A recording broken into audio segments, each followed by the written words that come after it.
پدرجان می‌ندارم. ما تو رو یک روز میدونیم دویمروز اومدیم سه‌روز کارمون شد. چقدر زمان دیدگی من چقدر روزا کشیدم. خدای که پدرجان می‌ندارم حضور رحمت الله پدرجان می‌ندارم.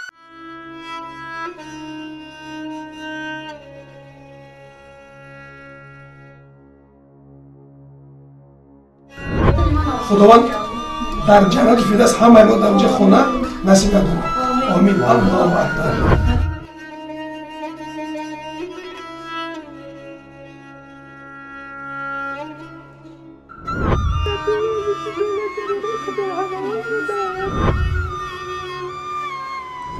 اشتباه نگه خب یون میخریم خب اما پسر بعد خریدی چی در دو جا میخریم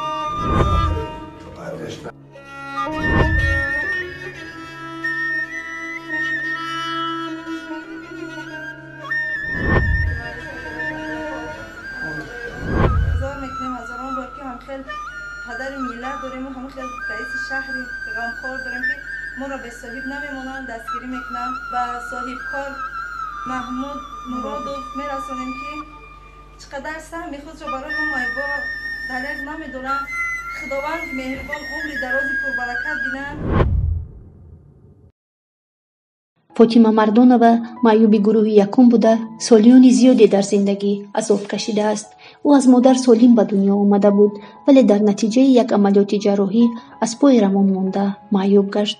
از یک طرف رنج بیماری، از جانب دیگر غم بیخانگی او را همیشه اذیت میداد ولی بالاخره دعایش مستجاب گشته در ماه شریف رمضان حاجی محمود جان مرادوف وکیل مجلس وکیلان شهر دوشنبه و راهبر شرکت ساختمانی سرمنزل به این زن معیوب خانه نوی زمانوی تحفه کرد.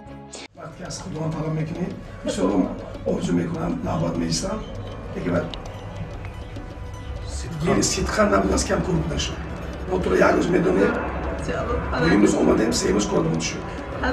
نصیب کنه در همون خانه توی شود همون خانه فقط خورسندی شود. چیزی که در زندگی پس بلندی بود دیگه رحمت الله دوست شما در دلم چقدر که ما می‌نداره حضور رحمت الله سلام باشین نصیب کنه همه کس در اونجا زنده باره کنه حضور رحمت خدا سری خدا پروردگار مهربان رحمت الله وقت باشی فرزنددار باشی ان شاء الله خونه شد شوهرم میشود شوهر شد فرزندم میشود. من همه کی یردم کردم به این کارو کلان دولتی همه شما اومدن مازار همش الله کجایی که میگرده الله همه در پشت پاناش من نگه داره.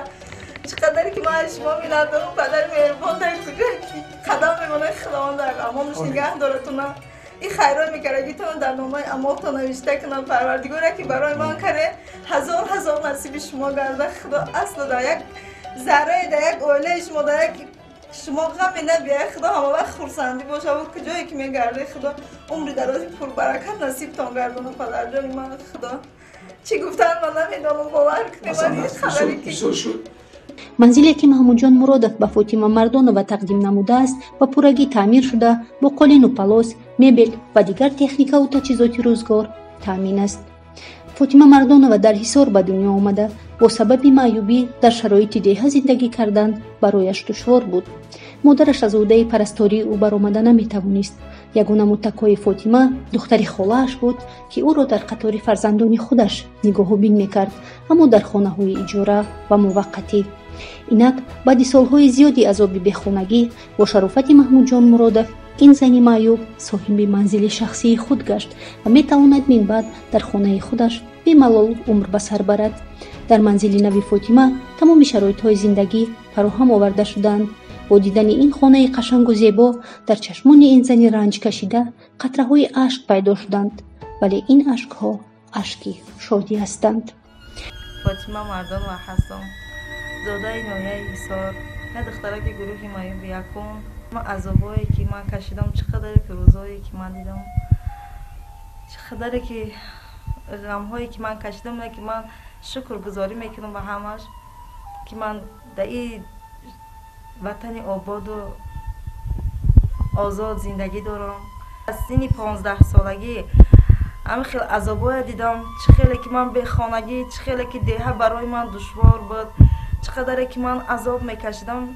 ای خونه با ای خونه من پرستاری من مادری من بیمار هستم و نگاه بینی من نمیتونم دیگر مرا نگاه کرده. مرا دختر خاله که مرا سرپرستی میکنه و نگاه میکرد، اجاره به اجاره خودش میشید، مرا به خودش کشاله که مثل عذاب کشیده و اوسو به اسم میبرد. چقدر که برای من او خاله نه، دختر خاله نیست، همچو مادر است. من نداری خدمت به مادر جان، یعنی دختر خاله همیشه میرسانم. خدا چه خیلی که همین خیلی روزا را به من نصیب دید که من صاحب خانه شدم. بیای حدی بعد من مینداری خدمت به همین صاحب کار حاجی محمود جان میرسانم. ما شکرانه میکنیم که دولت ملت حکومت به ما بی‌طرف نیست. ما معیوبان رو همه وقت دستگیری و نگهبانی میکنن. ما هم قدر که خرسند هستیم از جناب عالی پیشوای ملت امام علی رحمان که ما خیلی صاحب درک داریم. ما به صاحب حس نمیکنیم خودمانه. ما به حدم از رئیس شهر رستم امام علی مینداری خودمون بیان میکنم که برای ما معیوبا غمخوار و سرپرست هستند. هزاران مراتبه که شکر میکنم که ما تاجیکستان در همه خیلی مردای سخاوتمند سخاوت پیشه که محمود جان مراد و چقدر که ما را دستگیری میکنن. برای من آخه همه قدر که تو غمخواری خودشان دریغ نداشتن که به من یاردم کردن، من را با خانه تامین کردن. چقدر که من خوشحال هستم. مینداری خودم به صاحب کار حاجی محمود جان میرسانم. خدا دستی کم نبینن، اما وقت سربلند باشن دایم به سر ما معیوبا همه خیلی پدر مهربان و غمخوار. خداوند در همین وطنی تینجی آسوده ما همه خیلی صاحب کارهای سخاوتمند سخاوت پیشه که چقدر دلی با رحم دارن زیاد گردن. من باز یک بار دیگر مینداری خدمت به جناب عالی و پیشوای ملت رئیس شهر رستم امام علی و این صاحب کار سخاوتمند سخاوت پیشه که ما دست معیوبان رو دائما میگیرد مینداری خدمت به همه یا میرسانم. چقدر ما شکرگزاری میکنیم که همه خیلی صاحب کاری مهربان و غمخوار حاجی محمود جان که دست ما معیوبان رو میگیرن. ما خیلی خیلی تماشا میکردم که به حد این صاحب کار سخاوتمند هستن. مینداری خدمت میرسانم. خدا دستشان درد نبیند، دلشان غم نبیند، عائله‌شان در خدای خداوند ذره که یک مصیبت بسر یا اصلا نباید. من دعاگویی هستم که همین خیلی پدر مهربان و غمخوار داریم که ما معیوبان رو دستگیری میکنن. هزاران رحمت خدایا خداوند کجایی که باشن الله یار و مددگارشان باشد. میندارون هزاران بار. محمود جان مرادов ضمن سپردن کلیدی خانه به فاطمه مردانова تاکید کرد که با شرافت سیاست بنیادکارانه پیشوای ملت اساسگزار صلح و وحدت ملی پرزیدنت جمهوری تاجیکستان محترم امام علی رحمان و رئیس شهر دوشنبه رستم امام علی آدمان امکانیت‌هایشان محدود، معیوبان، یتیمان و دیگر افراد نیازمند از کمک‌های دولت و حکومت و صاحبکاران برخوردار می‌گردند. با اندیشه این صاحبکاری با ننگ و آری تاجیک غمخواری کردن در حق این طایفه قرض انسانی هر یک وطندار می باشد. من گفتم هستم که هر یک صاحبکار وقتی کار میکنه باید نیت کرده کار کنه، نظر کرده کار کنه. برای در جامعه ما هست آدمان که دورا هستن، نادور هستن، کمبیزاد، یتیم، مسکین، اینا باید ما فکرش نکنیم نمیشن. حسابی چی؟ از حسابی هر یک سامونی که صاحبکار داره یک قسم معینی که همون پول از اون وای نیست و از اون یتیم مسکین کمبیزاد و معیوبان است. این هم در مسلمانی است، این هم در قانون قاعده است، هم آدم و جوانمردی است. ما بسیار میخواستیم صاحبکاری ما همین کار را کنن، یکون پولش کم نمیشه، یکون کمبودی نمیشه، برعکس زیاد میشه و کم نمیشه. هزار رحمت خدا اصلا یک کارمایش ما کم نباشه که قدر پدر غمخوار و مهربان در این وطن آبادی ما هستن. ما بیچاره و کسی هم قدر دستگیری میکنن. خداوند حق صفی همه خیلی صاحبکارا این همش از طرف جناب عالی محترم ما مینداریم. ما به جناب عالی پیشوای ملت میرسانم که به رئیس شهر رستم امام علی که ما را در نظر میگیرن، ما را تا کنه میپرتن. ما مینداری خود ما را رسانیم پدر جان. هزار رحمتی الله به همه شما میادارم چی گفتم و دیگه نمیدونم من چه خواستم با دیدگی من چقدر سوگشتگی هزار رحمت در جان میادارم. امیدواریم که دیگر صاحبکاران وطنی از حاجی محمود جان مرادوف عبرت گرفته در ماه مبارک رمضان که ماه خیر و احسان می باشد و چنین آدمان محتاج و نیازمند دست مدد دراز می نمایند، زیرا بر حق فرمودند دل به دست آور که حج اکبر است، از هزاران کعبه یک دل بهتر است. چی مراد مقصدی داره و مراد مقصدی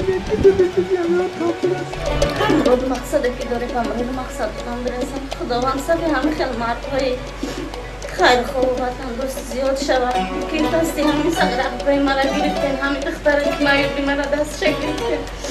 خدا دولتون ای کم نکرد.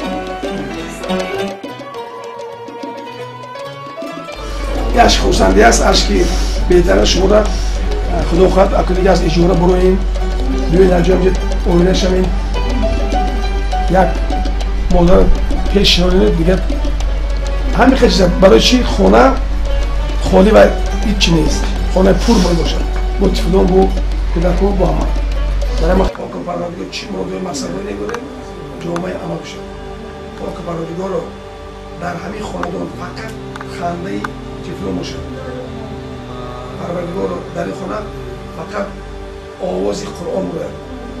همین دوم که زنده میگه محله هست همجا همه شکران تکنج باشه، عقل باشه، اتفاق باشه. کاک پروردگار رو توی تماشا میشه باشه. کاک پروردگار رو در نامه اعمال ما نیکی‌ها نویسه باید. بعدی رو گفته پر توید. کاک پروردگار رو همه ما در جنت در دسترخوان خدا رو میبود. جمال خود رو مرا نصیب کرد.